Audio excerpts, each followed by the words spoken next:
Hi guys, I'm Ronel V. Monticelio. I would like to discuss application architectures. What is application architectures? Application architectures is a science and art of ensuring the suite of applications being used by an organization to create the composite architecture is scalable, reliable, available, and manageable.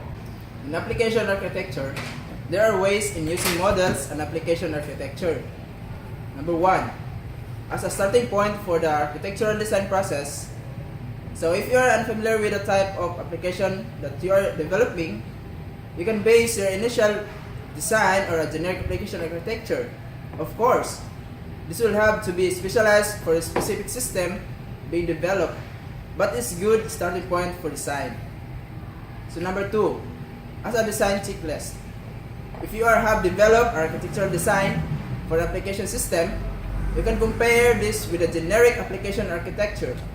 You can check that the design is consistent with a generic architecture. Number three, as a way of organizing the work of the development team, the application architectures identify stable structural features of the system. And in many cases, it is possible to develop this in a parallel.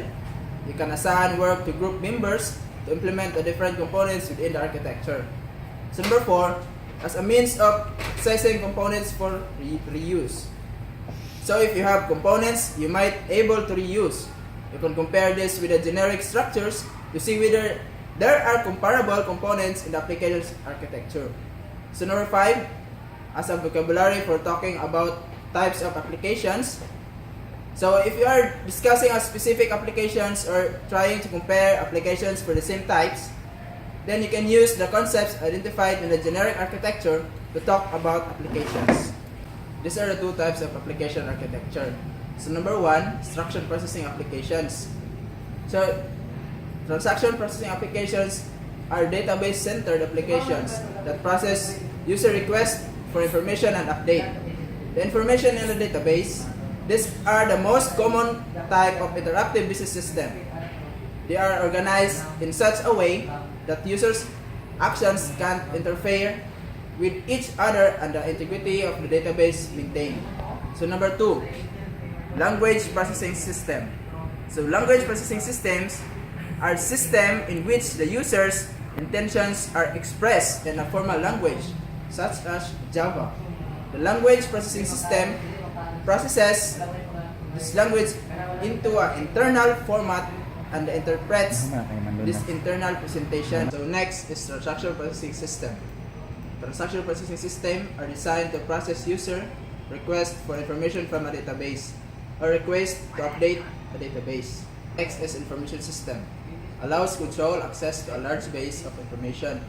So these are the diagram of information system. So first, user interface. Second, user communications and authentication and authorization.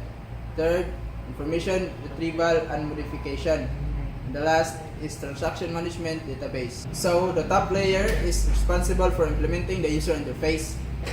In this case, the UI has been implemented using a web browser. The second layer provides the user interface functionality that is delivered through the web browser. So it includes components to allow users to log in to the system and checking components that ensure that the operations they use are allowed by the rule. This layer includes form and menu management, components that present information to users, and data validation components that check information consistency. So the third layer implements the functionality of the system and provides components that implement system security, patient information creation and updating, import and export of patient data from the databases, and report generators that create management reports. So finally, the lowest layer, which is built using commercial database management system, provides transaction management and persistent data storage. Information and resource management system are now usually web-based system, where the user interfaces are implemented using web browser. For example, e-commerce system are internet-based resource management system that accept electronic orders for goods or services, that arrange deliver of this good or services to the customer in an e-commerce system. The application-specific layer includes additional functionality supporting a shopping cart in which users can place a number of items in separate transactions, then pay for them all together in a single transaction. Next is language processing system. So these are the diagram of language processing system. So these are symbol table, syntax tree, lexical analysis, syntactic analysis, semantic analysis, and code generation. So in lexical analyzer, which takes input language tokens and converts them to internal form. So in a symbol table, which holds information about the names of entities, variables, class names, object names, and etc. So it is used in a text that is being translated. So a syntax analyzer, which checks the syntax of language being translated. So it uses a defined grammar of the language and builds a syntax tree. So a syntax tree, which is an internal structure representing the program being compiled. So that's all. Thank you for watching.